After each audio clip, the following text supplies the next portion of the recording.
One of the most neglected and unfortunate things that I see in our industry is the exclusion of women or significant others in the decision of buying any particular product.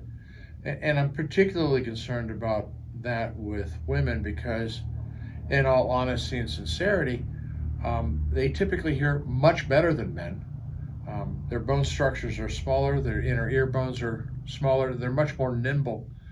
So they have a better ability to perceive inaccuracies or distortion. The most common response that I get when I'm dealing with a couple is I turn to the woman, I say, "Do you turn the volume down?" And invariably she does. And the reason she does is it's not that she doesn't like it loud, she just doesn't like it hurting because she's perceiving things that her counterpart isn't.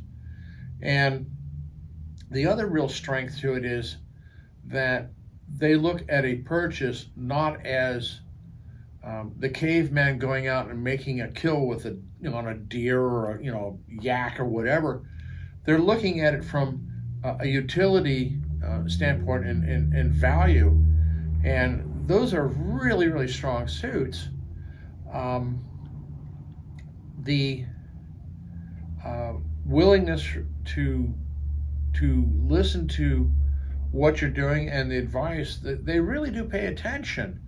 And last week I had a husband-wife combination come in, and he just, for better words, dragged her along for approval.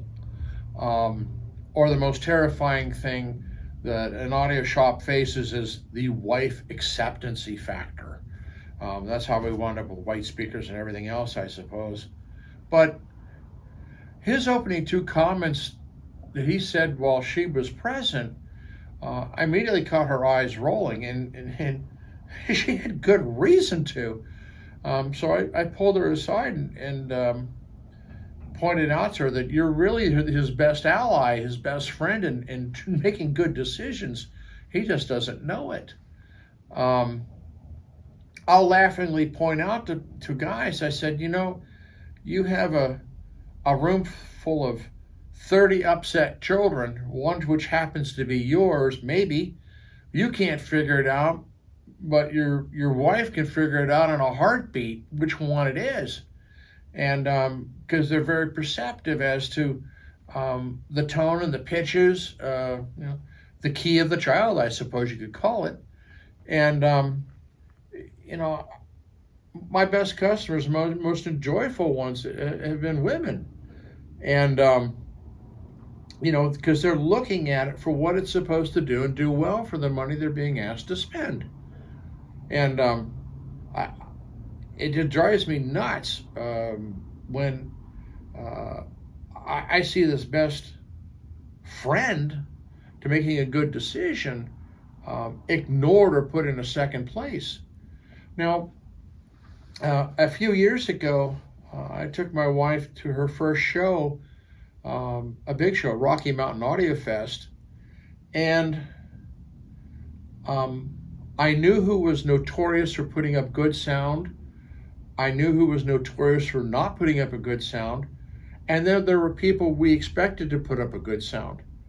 And room after room she would come out of and just look at me and she goes, "Why would anybody buy that? I can already get that at Walmart."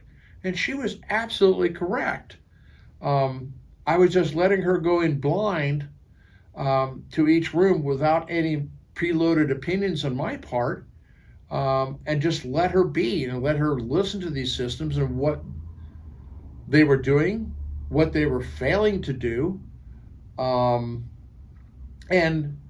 we weren't even looking at values, and some of these systems were $250,000, and they were just dreadful. And it was nice to let her just be in action to evaluate, even what was being offered to my business to sell. And she was dead on. And she doesn't know about the equipment. She doesn't care if the knobs are silver or, that it has a glass faceplate and it glows green. It's irrelevant. Does it do what it's supposed to do, which is to play music? She's also very good at the home theater and what's going on. And, I don't know how to tell you this, guys, but, you've got a really good friend to bring along with you to help you make good decisions, not to approve the decisions you made and to accept that maybe you've made a bad one. It doesn't work that way. And, let her bring along her music that she likes to listen to. My wife adores country music from the 40s and 50s. Great. Enjoy it because that's why you're buying this. And, I don't know how to say it, but, come on, guys, let's get with the program and do it right.